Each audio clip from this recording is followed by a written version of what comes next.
Welcome to the Legendary Upside YouTube channel. My name is Pat Corain. You can follow my content at legendaryupside.com. With me today, Kyle Dvorchak.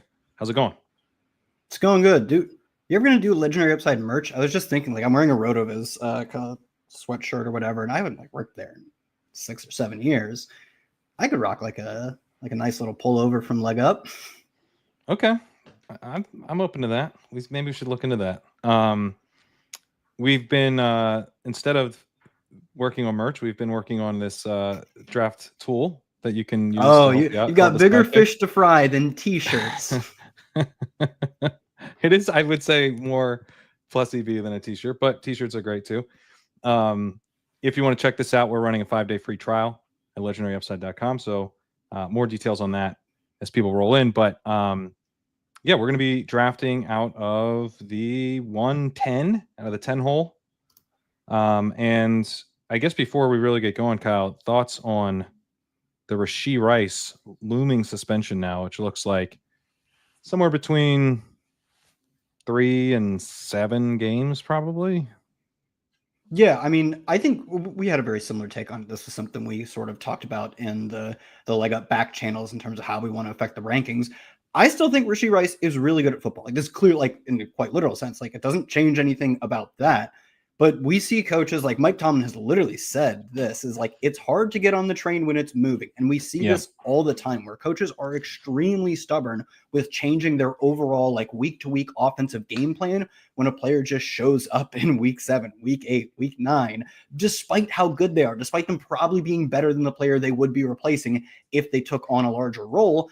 And that's not even to mention the fact that Xavier Worthy could be really good. Like if he was just as good as he was in the second half of last year, like from week 11 onward, he was like a 2 yards per route running, graded pretty well by PFF.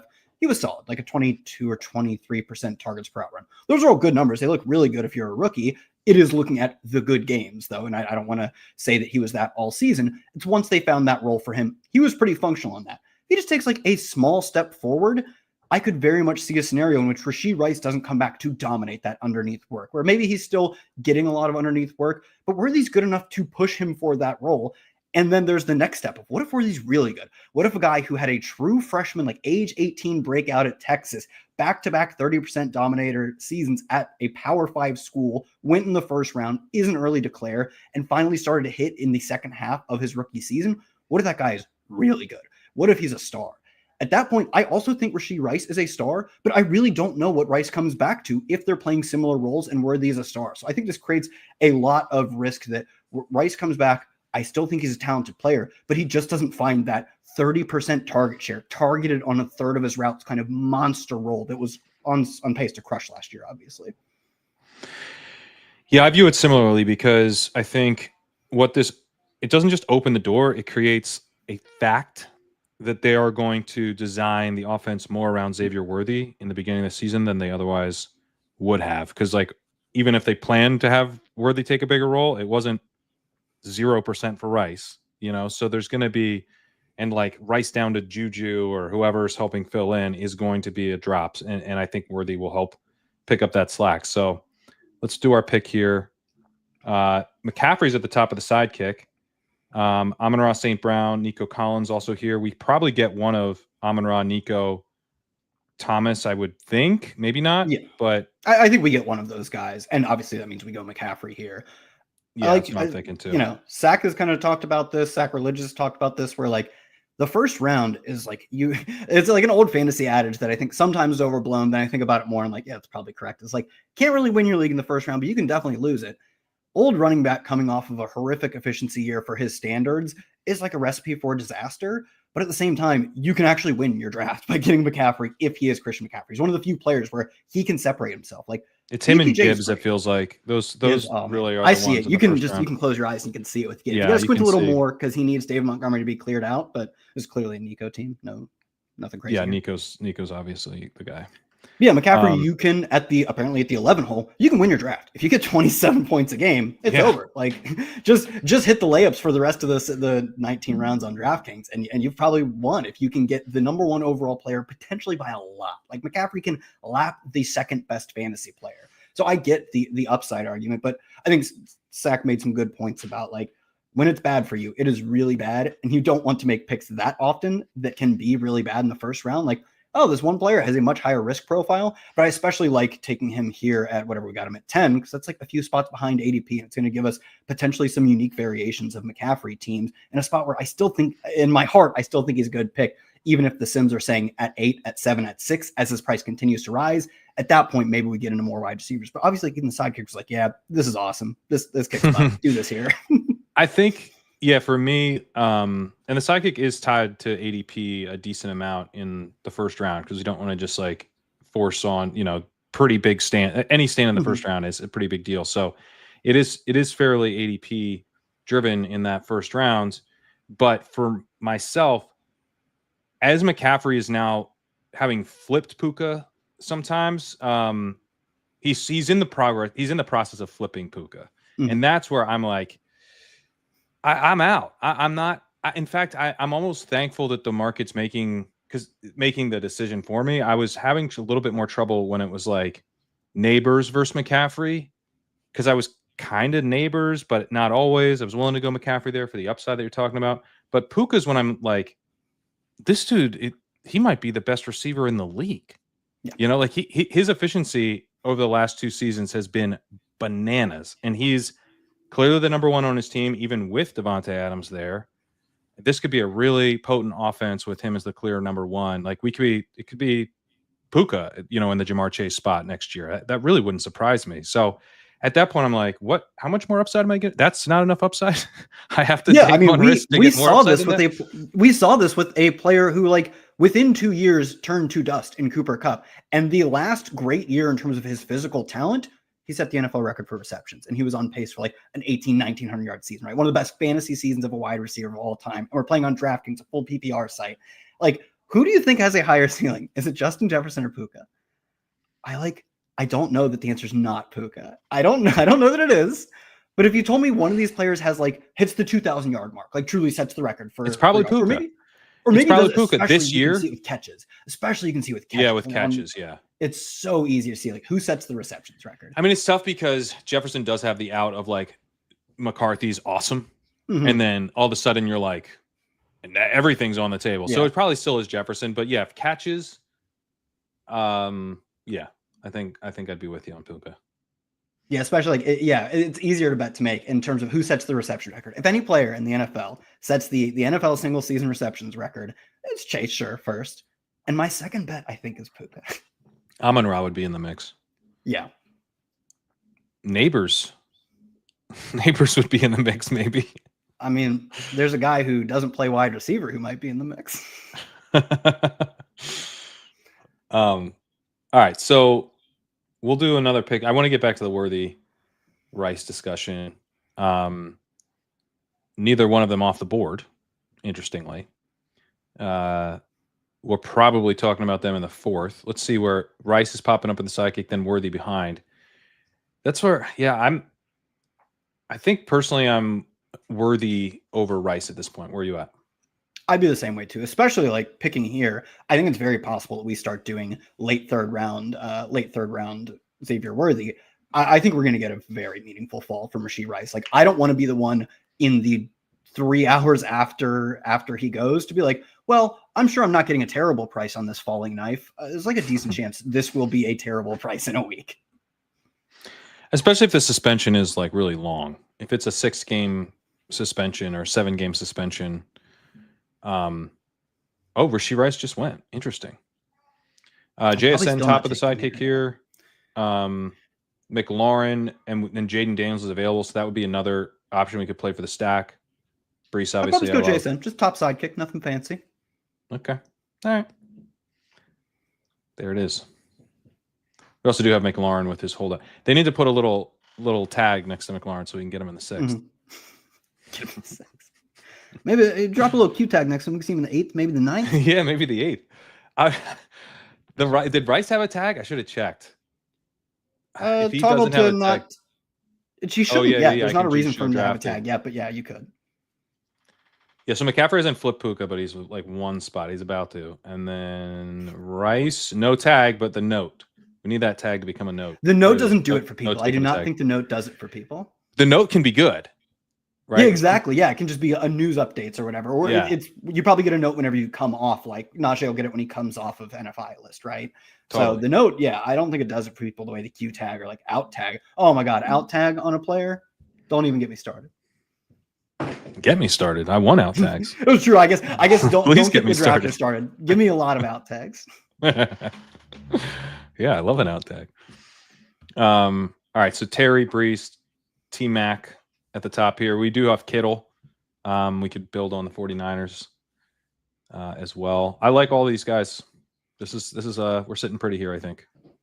I mean, when do we start considering Worthy? I mean, we're not going to get a chance to get him on the next wraparound. Like, I think I still prefer all these guys to Worthy, but I almost don't prefer Terry. Like, I'm not getting rug pulled by this. Do you want to go T-Mac then? I'd go T-Mac. Or do you want to go?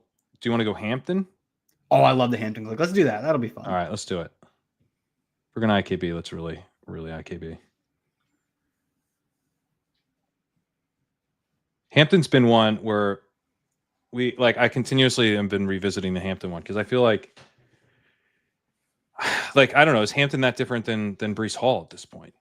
Like, are we still maybe a little too low on Hampton with but then again, the Najee thing's tricky, right? Like, how do we properly price the Najee eye injury, which is totally fine, and he's definitely going to play, but also he's going to Stanford doctors, and it's superficial, right? It's just a flesh wound, sir. I mean, obviously he can't practice right now, but it's just a flesh wound. Yeah. So I'm like, when is it time to like really press the pedal on Hampton? And to me, the moment they said he's not able to practice, that's the moment to press the pedal. He's on NFI list. He cannot practice. And it is, I don't want to say maybe procedural, but right, we're at the very start of training camps, probably even technically a few days. It is like a few days away. But the fact that they put him on a, hey, you're not going to be practicing right now list, that kind of feels like the time to really start ramping it up. Maybe you don't have to be reaching 10 picks on Omarion Hampton, but anytime you see like, oh, his ADP is on DK is like 42, I think, or something. Anytime you happen to see that you're within like 3 or 4 picks, you're at 40, he's at 42, like I will be fine getting 1 or 2 picks of like, not ADP value, reaching a little bit to just load up on him right now. Because it does feel like a very clear bet where if things go his way early in training camp, we get one good run, or they're like, he's proven himself every day. They're not using some dork backup in Najee's place to spell him with the ones. Like, that is the ultimate ADP riser. And it's one that I think would be appropriate too. It wouldn't even be a dumb one where I want to continue fading. I'd still be trying to buy at increased prices. All right. I think we raise him again. Let's do it. I'm so in. What are we messing around for? I mean, like, this is this feels like the most obvious, like, oh, first round running back on a team that wants to run a lot. His whole thing is he's pretty efficient, but on an insane amount of volume. And now the backup, the only, like, a guy we had no interest in, but we kind of knew that he was going to get a little work early in the season, is now a pretty sketchy bet for work early in the season. Yeah. Yeah, like, that's fair to say. This is the bet. Come on. I'm with you. The rankings team's gonna have to watch this if they wanna stop me. Get in the chat if you want to stop me. I'm raising them. Like, hey, while you're in the chat. Oh, sorry for not showing the board, guys. All right, so T-Mac comes back. Easy, yeah. Look at that. So we pushed it. Okay. I mean, the sidekick and just our rankings in general are super. He will be showing up well before ADP.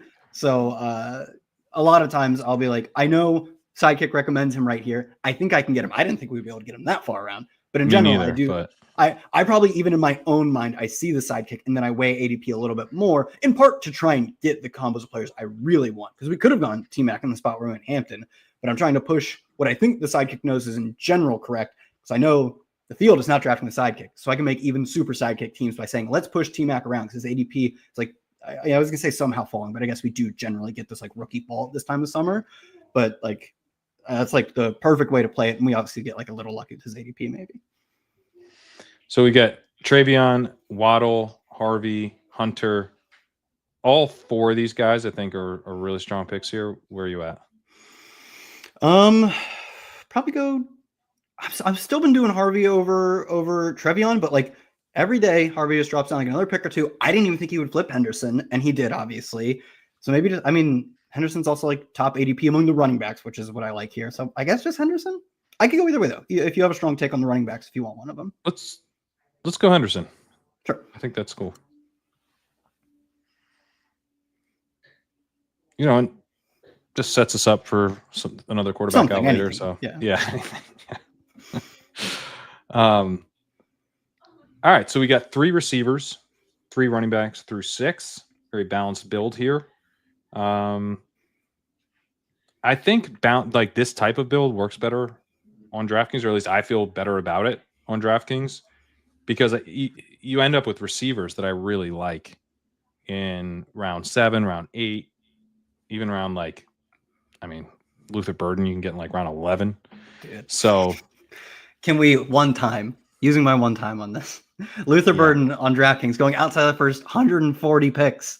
Like, this is what dreams are made of. And I just know he's going to show up to camp with a limp, and Ben Johnson's going to treat him like Kendre Miller. And all I'll have is all my Sklansky bucks. But I do believe that this is like the perfect archetype of like bets that are designed to win large field best ball tournaments.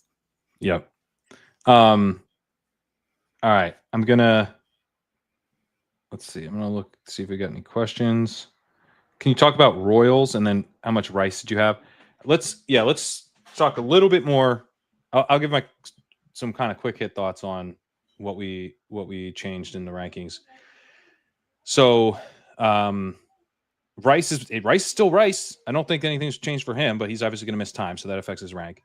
Worthy, I think this like genuinely improves his outlook for the entire season. He gets a chance to be the number 1. He could run away with that. I think everything about Worthy now I think is stronger. So he moved up considerably. Marquise Brown, I saw some people on Chip Chasing in the chat were really excited about him. We're probably going to end up with a pretty big fade position on Marquise Brown, which makes me like a little bit nervous from this year's Darnell Mooney, this year's Adam Thielen type of thing. I think he could be that. But it's also like he's not going to win leagues, I don't think.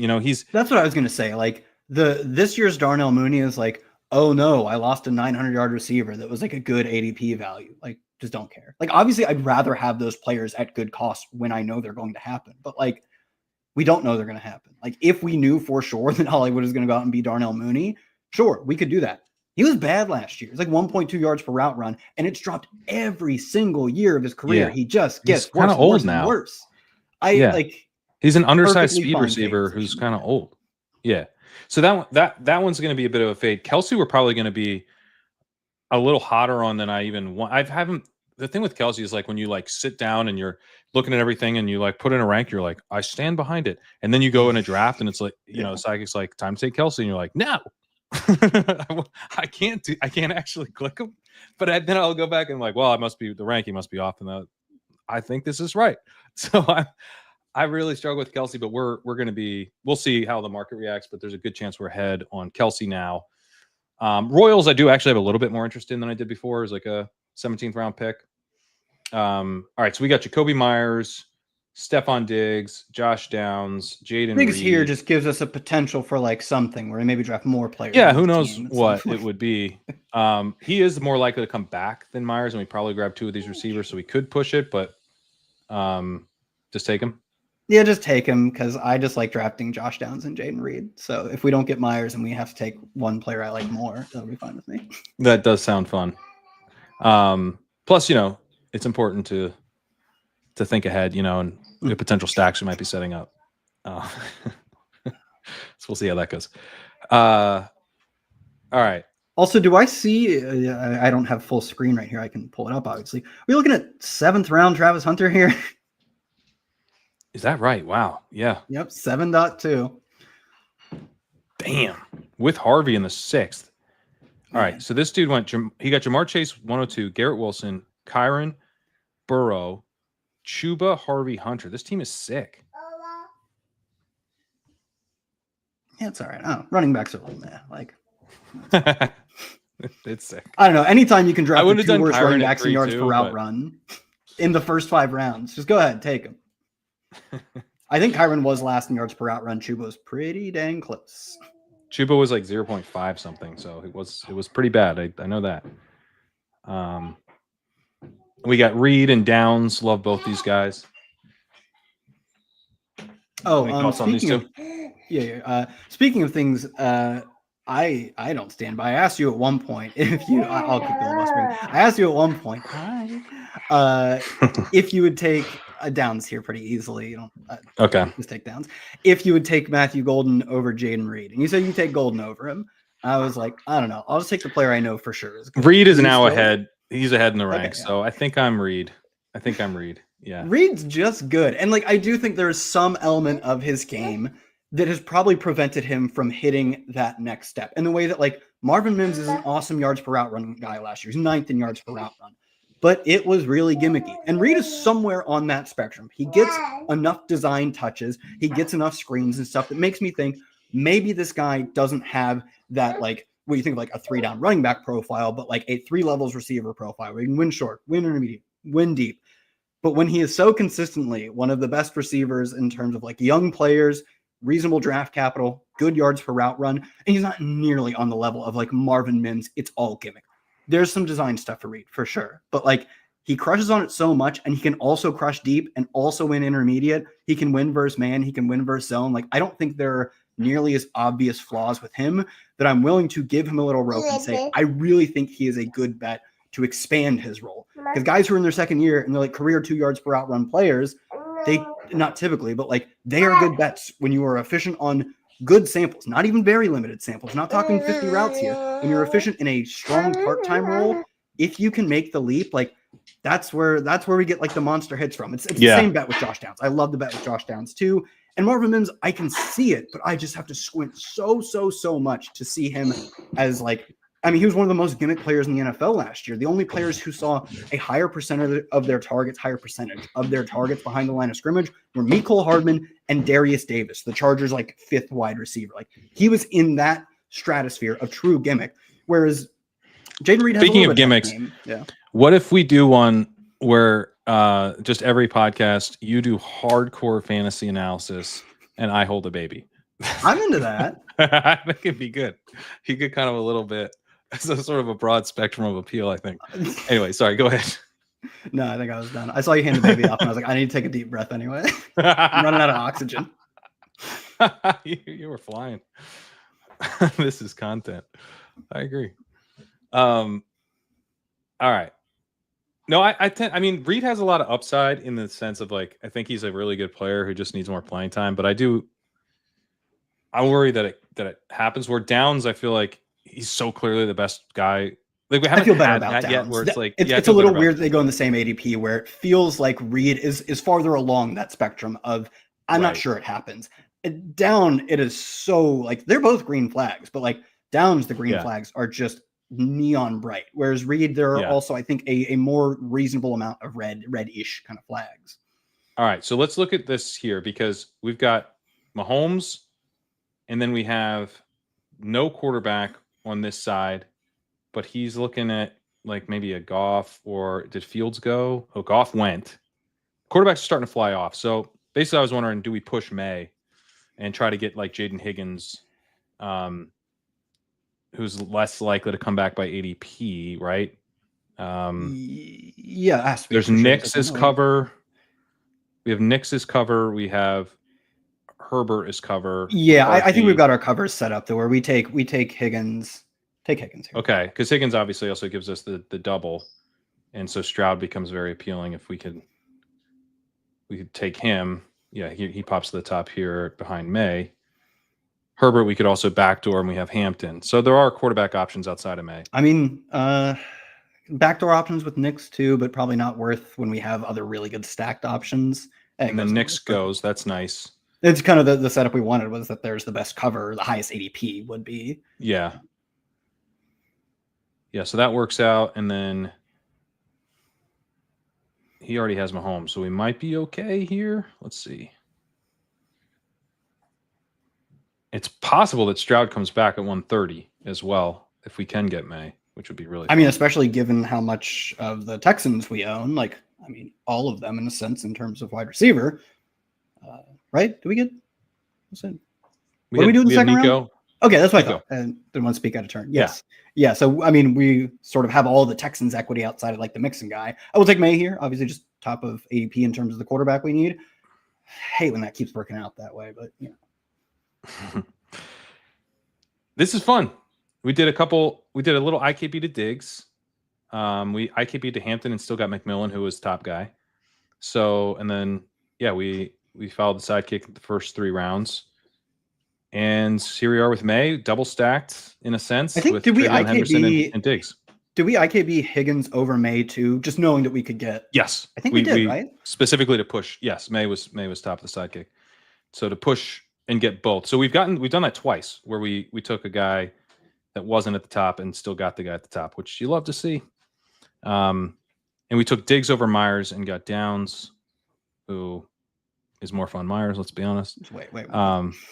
And unfortunately, his quarterback situation is maybe a lot worse, but that's okay.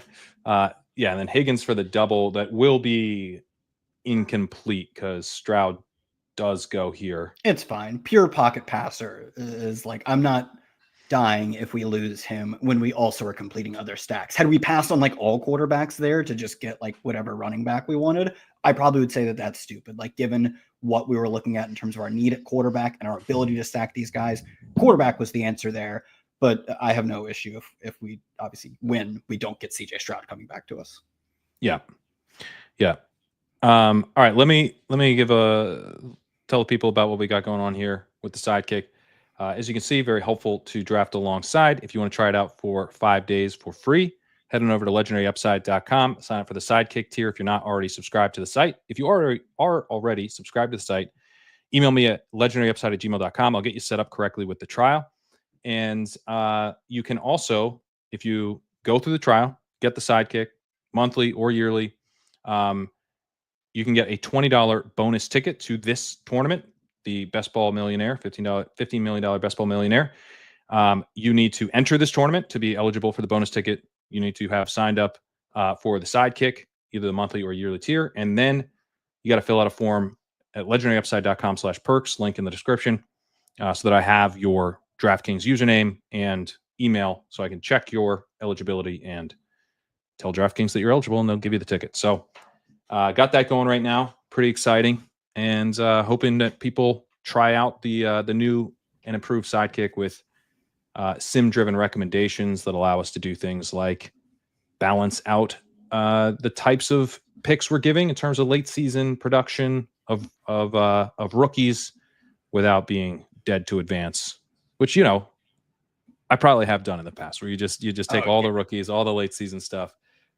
But this really helps do that. It supports other formats. It dials in recommendations specifically for the final size and the advanced rate structure, a number of huge improvements. We can make our pick here first. I mean, Tootin, surprise sidekick doesn't care for tight end, but there like isn't a clear tight end here as far as I can tell. Yeah, Tootin, Burden, and then Samson. Samson is that probably even with his rise, the most likely to come back. By a mile. Yeah, I would. Yeah. I would love to get Tootin, Burden, and see if we can get Samson later. So I'm Tootin here. Tootin, I think, is the right pick because we need the running back 4. We have 6 receivers, so I'm just like taking Tootin and Burden nonstop. Yep. It's interesting. Okay, so now it's pushing us to tight end here. We don't have a tight end, and so there's kind of a little pocket of tight ends. And recommendation is that we don't miss out on this pocket, basically. So this is a cool thing because it's not like we're at the end of the draft and it's screaming, "Hey, you need a tight end." It's specifically there's a little pocket of value here at tight end, and positionally we're pretty well sorted, except at tight end. Now we only have one quarterback, but there has been a tier break at quarterback. So I, like, in my heart of hearts, want to just take Luther Burden because that's very fun. That's like clearly what I want. We might really hurt ourselves at tight end. I'm down to do it.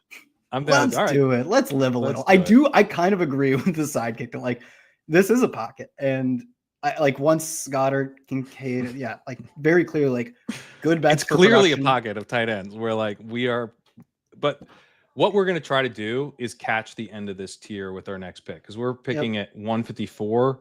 So we're going to like pray that Ferguson comes back or that maybe we go Brenton Strange, but we're taking our lives into our hands here. You good with it? Yeah, I mean, it's worked quite well for us so far. Right, let's do it. Like IK being to who we want with the hope of who we should take. Like I'm gonna eat my dessert first and hope I don't have a heart attack before the vegetables. But it's worked. It's worked. We've made it to vegetables every time. Yeah. Oh, Sam Darnold's here.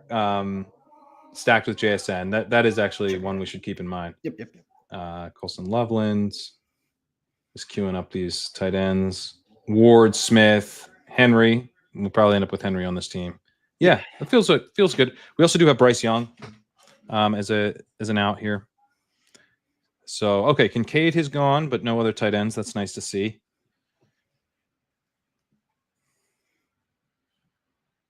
So at receiver were Collins, JSN, T-Mac, Diggs, Downs, Higgins, Burden. I mean, we went 3-3 to start the draft at running back and receiver. Obviously, the Sims, and I think just generally intuitively on DraftKings, have really liked the 3 quarterback, 3 tight end builds. And we've set ourselves up quite well to like absolutely smash running back and wide receiver and just take like, what is the difference between CJ Stroud, who was terrible last year, and Cam Ward, who's coming into the NFL? Like, it's just, I like CJ Stroud. I think he's good, but like, or Geno Smith, who's like consistently really efficient with the Seahawks, especially the version of the Seahawks that Pete Carroll had. Like, I don't think the difference there is massive to the point where I'll just double up. I'll take 2. Hopefully we can get like 2 of, the Cam Ward, Geno Smith, probably end up dipping into the uglier tier. Like we'll have a Daniel Jones on this team, but we set ourselves up to really take advantage of the 20, the 20 round roster for getting the 3s of each onesie. Yep. Yeah, this is good though. We've seen Kincaid, Goddard go off. We're getting roasted for not taking Tucker Kraft at 135. He goes at 147. Dylan Sampson goes there. That's fun. Don't love the 122 Jonnu Smith on this team that got the Hunter value. Does not fill me with joy. Well, I mean, I'm happy with joy because we have to beat this team. Yeah, we have to actually beat this team. So yeah, it does fill me with joy, but it wouldn't be what I would do.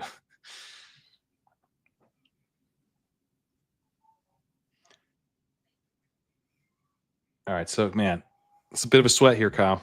Bit of a sweat. What are we there goes Jake moving Ferguson. on to? What are we moving on to at tight end if like Loveland doesn't come back? Like just who is available? Oh God. Yeah, there was a clear tier break before our next pick.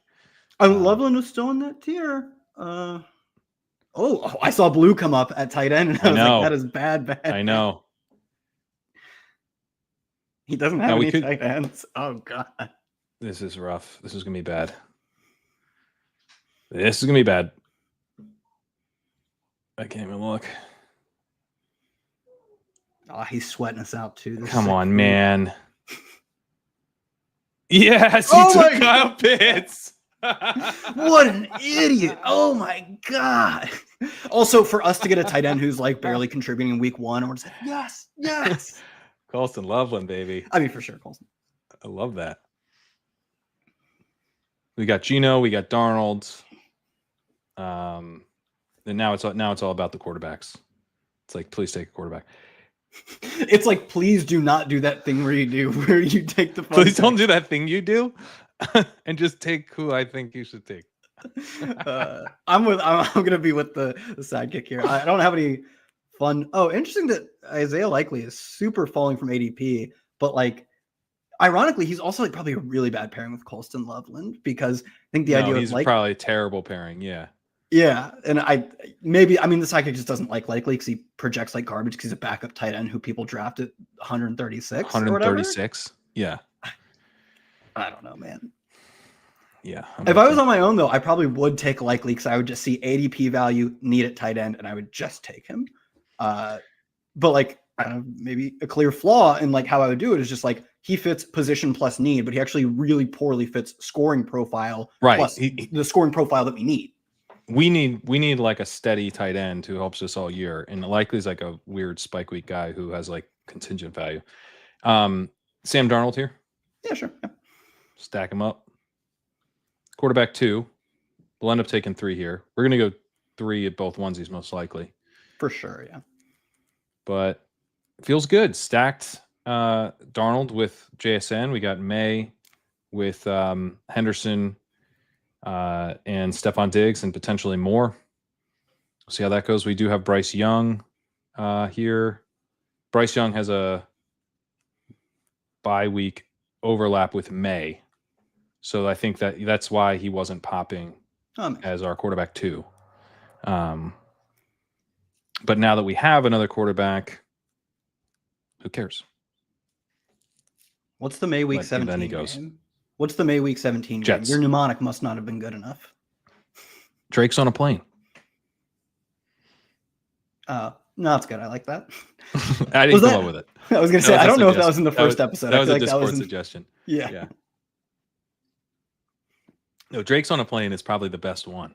Yes. Oh man. Unfortunately, Pete nailed it with what's the Chiefs Broncos one is a good Knicks pun. Bow and arrow. Bow and arrow. Yeah. Really good. Oh, sorry for not showing the board. All right. So we took Darnold. Young comes off pretty quickly after. A little bit of a bummer. We're looking at Daniel Jones now, popping with Josh Downs. We got Tyler Algier. Here's Demario Douglas. You knew you'd see him eventually. But yeah, I mean, Algier would be fun. And Jones goes later. So I don't think we need to do that. 188. We could definitely push him around the turn at least. Mm-hmm. I don't think we have. Where did Pittman go? Pittman is on the other side. So no, he's here. Oops. He is here. And this guy has Geno and Mahomes. We're probably okay. We're probably still okay to push Jones. Oh yeah, not the end of the world if we don't get him either. Yeah. We also, let's see. Douglas is here. Although we have receiver cover, I'm not sure we need to force Douglas with this pick either. I agree with that, yeah. I mean, tight end here, if we think we can push Jones, K-Dot in second, top of the sidekick, not a fun click, but we need not fun at tight end right now. Yeah, that's true.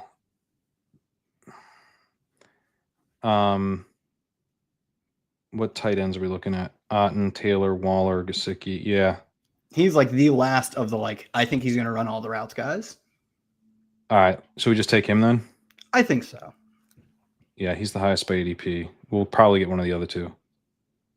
All right.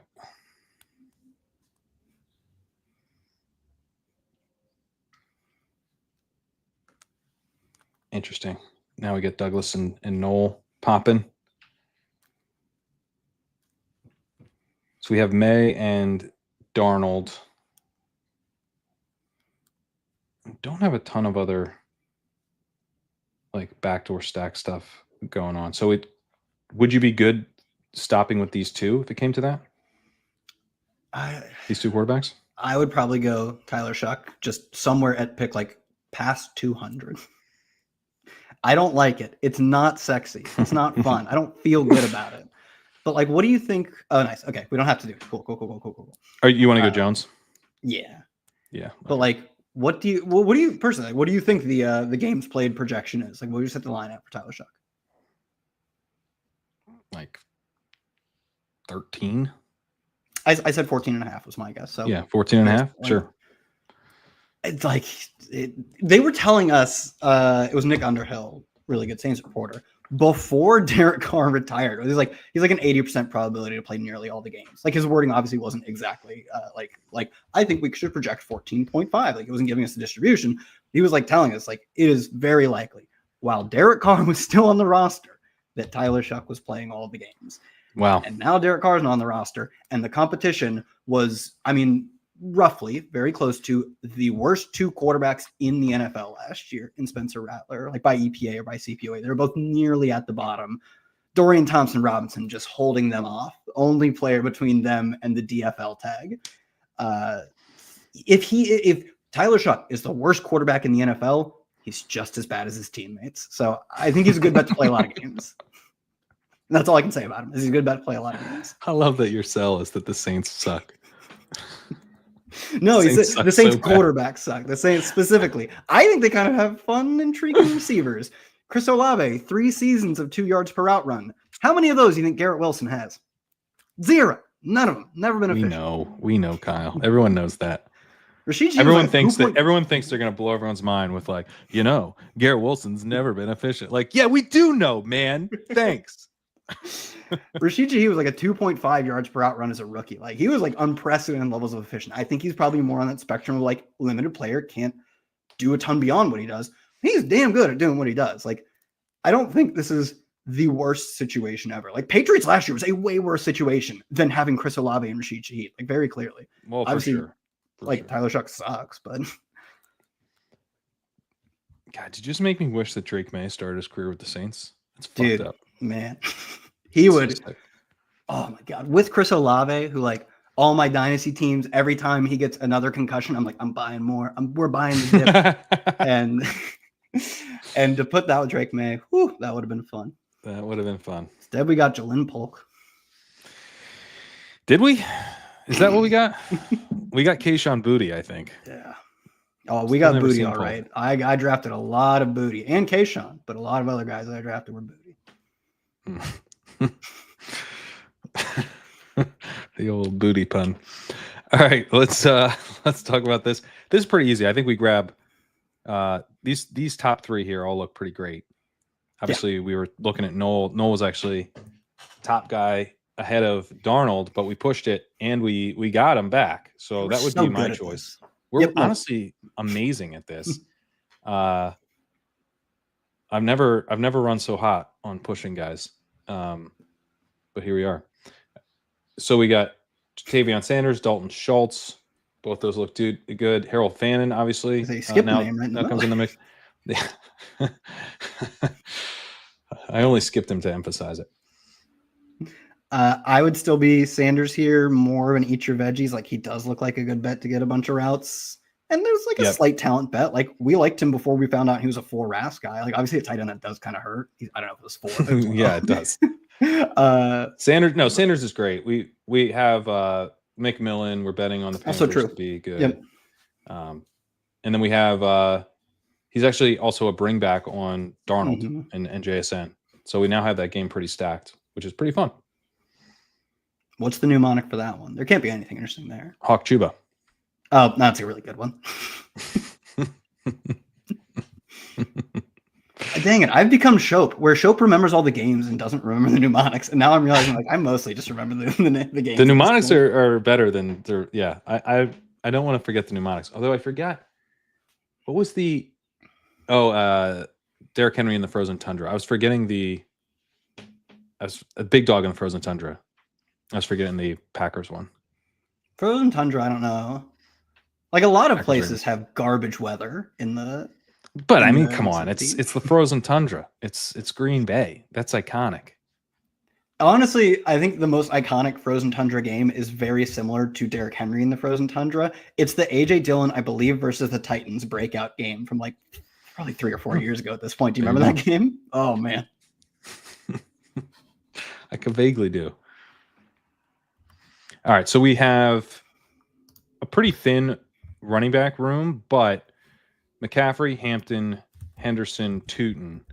So it's kind of a hyper fragile with 3 rookies, which is pretty fucking fun, to be honest. Yeah, with McCaffrey. I mean, we talked about what McCaffrey's amazing seasons looks like, and he's just consistently hitting our lineup week in, week out. And so we have three rookies, 2 of which we took in the first 6 rounds. So yeah, kind of a little bit of a hyper fragile in a way. We'll tack on at least one more, I assume. Jarquez Hunter sitting here at the top. Giddens, I think, was also pretty interesting. Adonai Mitchell, I always like to add.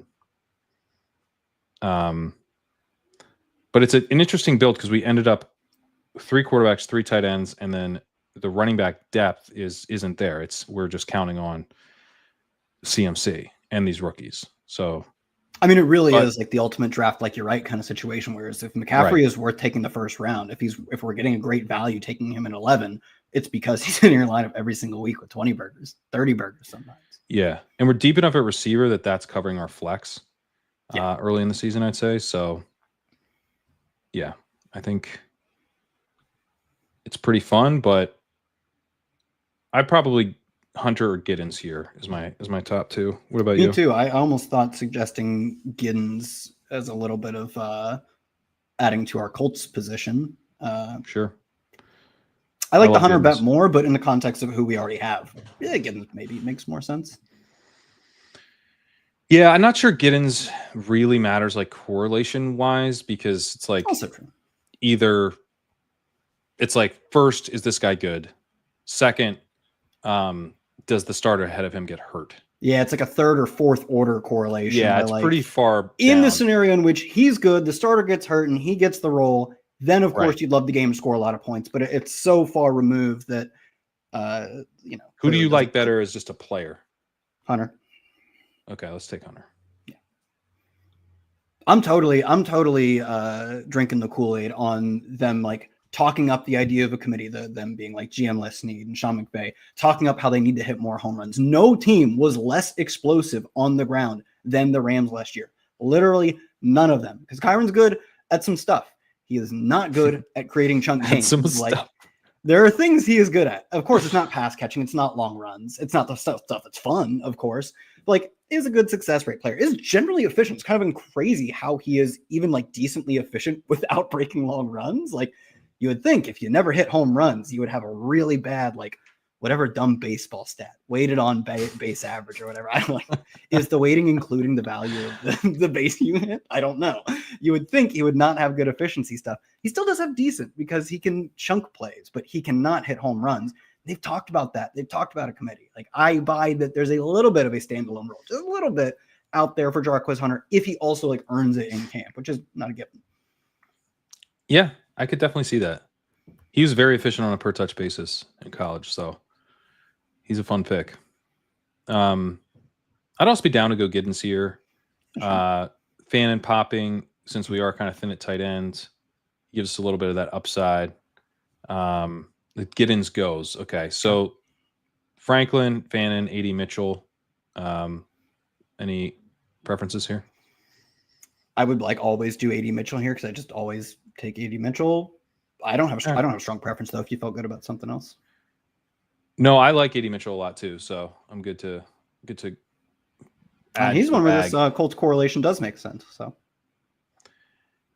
yeah, he gets us to 9 receivers, which is, not crazy, but probably I think Fannin's popping because the tight end positional need, and also we do like Fannin, but Loveland, Otten, Sanders, that maybe is a 4 tight end build. But honestly, I mean, Mitchell is very fun. I really do like AD Mitchell. Is he this year's Dontavian Wicks? Yeah, it'd be really easy to write him off if he was like bad as a rookie. But whenever they put him on the field, I get that they're also putting him on the field for plays that are more likely to be designed for him. But like, oh, you got on the field and immediately your team was like, let's get him the ball. Cool. I'm into that. I get that it can kind of skew the data a little bit, but like, oh, your team really wants to prioritize you when you're out there. You're not always out there. And they're prioritizing you for high leverage splash plays. Like, and you're locked in to be your team's at minimum wide receiver 4, which doesn't sound great, but like Jalen Rose is not locked in for that. He like, I love Jalen Rose, but like he could be a game day inactive. We're just almost certainly not seeing that with AD Mitchell. Like Hunter Renfrow went. Hunter Renfrow is probably more likely to get cut than he is to not get cut. Like Allen Lazard's probably in that same vein. He gets cut and goes to the Steelers, obviously, but like Elijah Moore, like that dude can very, very, very easily get cut. It is not hard for that team to cut him. So I think the idea that like AD Mitchell both has a floor in terms of the 20th round, having any floor at all, it's actually pretty nice. And a clear ceiling that he is good. Like that's a good combo to be taking in the 20th round. I know. I mean, we do take a ton of AD Mitchell, and it's kind of nice to mix it up a bit, but at the same time, I just want to take AD Mitchell. He's free, right? If he wasn't free, I'd feel differently, but second round pick, he had 1.51 yards per route run, which is, I believe, exactly what Xavier Worthy had. Yeah, I think it is. Yeah, quite a bit better than than what Rome Odunze had.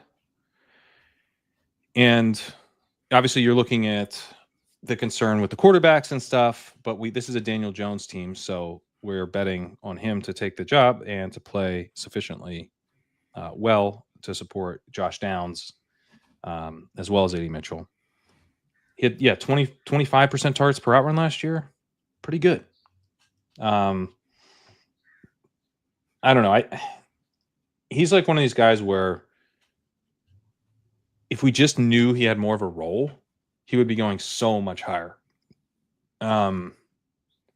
Let's say he was announced as a starter. Let's say like Alec Pierce retires.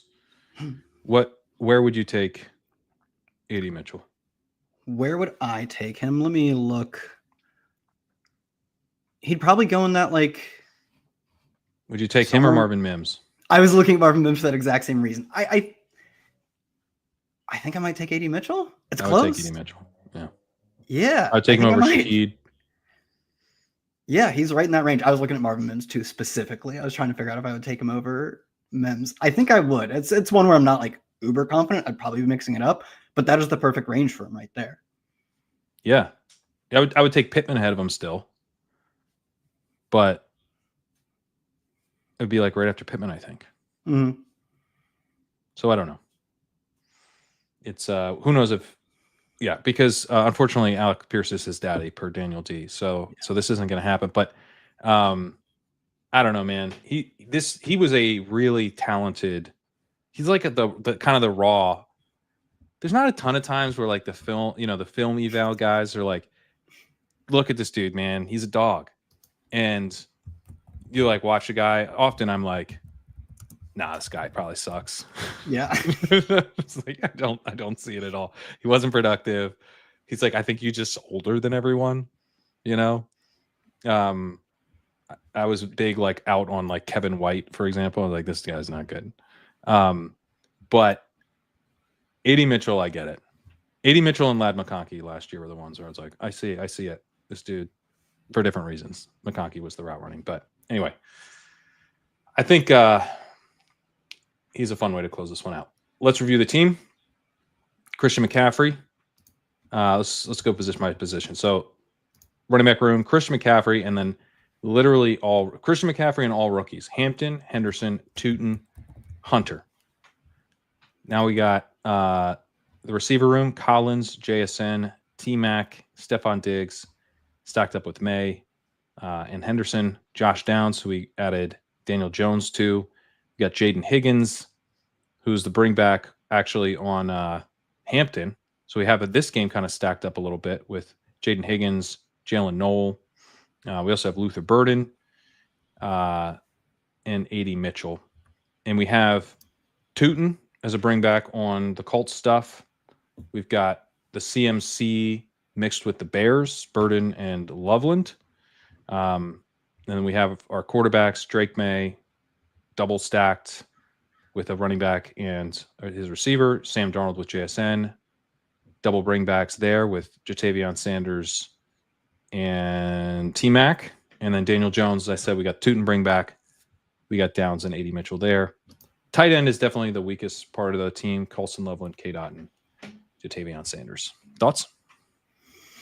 Now I'm thinking if we should have gone fourth tight end, but also at the point, like Fannin would have been almost certainly our fourth tight end. And I think the Sidekick just likes him because he was like in general a good pick there, but he also doesn't really fit what we need. Like we're not projecting Fannin to score a bunch of points in week one, obviously. And we kind of just need someone to hopefully get us to when Colston Loveland is good. And if Fannin wasn't the pick for those reasons, then there just wasn't a pick. You just kind of have to lay in the bed, like you made the bed, time to lie in it. So I think it was a really good team. Also, I think we like perfectly used the Sidekick and using IKBs when we were like, I think we can squeeze it around and like maximize the value of the Sidekick almost. Like, I know these picks are good. I think we can beat the room to the punch on some of these. And it pretty much always we did that a couple times. Yeah. The worst thing that happened was Colston Loveland, who was in that tier. He was just a bit less of a specific fit to what we needed, but he was in that tier where the Sidekick was recommending. He's definitely in that tier. Yeah. Yeah. And yeah, that's what we did. We tried to grab one of the guys in the tier. We pushed that. That worked. We pushed Tedero McMillan to round 5, grabbed Hampton. What was the other one? Oh, we pushed Higgins and got May. So we did that a few times. Pretty fun team. Chat's talking about Jordan Addison and how long he gets suspended. Do you have any thoughts on that? Seems pretty likely to be a 2 to 3 game. I know it doesn't exactly. He got like a reduced sentence on the like what he was charged with, the DUI or whatever they call it. So it seems like he got like a slightly reduced sentence of that. Still seems like it's possible to, yeah, someone says he pleaded down to what's called a wet reckless. I have no clue like what that terminology That shouldn't be means. pleading down. You shouldn't be able to plead down to wet reckless. That should be the highest. Like you should plead down from wet reckless to murder one. That's my take. Wet reckless should be the most. But on Twitter, Drew Davenport was like, this could still trigger the auto 3 games. And you can basically like barter that down to some degree to 2, especially since he did plead down. So I'd be very confident saying it's either 2 or 3 games. Like I'm not dying if I get that wrong by 1. So just pencil in 2 or 3, 2.5 if you need to or whatever. Yeah, I think that's right. All right. Let's just tell people one more time. We got a $20 DraftKings bonus ticket available if you are a Sidekick subscriber. This is a part of the DraftKings Best Ball Partnership, DK Best Ball Partner, which I am, and going to be drafting again tomorrow with Davis and Neil Orfield as part of that. But yeah, if you sign up for the Sidekick and you enter this tournament that we just entered, this $20 to enter $15 million Best Ball Millionaire tournament, you can get a DraftKings $20 bonus ticket. Just got to head on over to legendaryupside.com/perks, fill out the form so that I can see you are a Sidekick subscriber, and give me your DraftKings username to send over to them. And we are still running the 5-day trial until Monday over at legendaryupside.com. Existing subscribers, email me at legendaryupside@gmail.com. All right. This was fun. This is a pretty fun team. I think we did some nice little IKBs, nice little pushing of value, and we'll be back. I'll be back tomorrow. We'll also try to do I think about time we do like a rankings pod check-in and then in the near future. Good. So you can look forward to that as well. We'll see you guys later.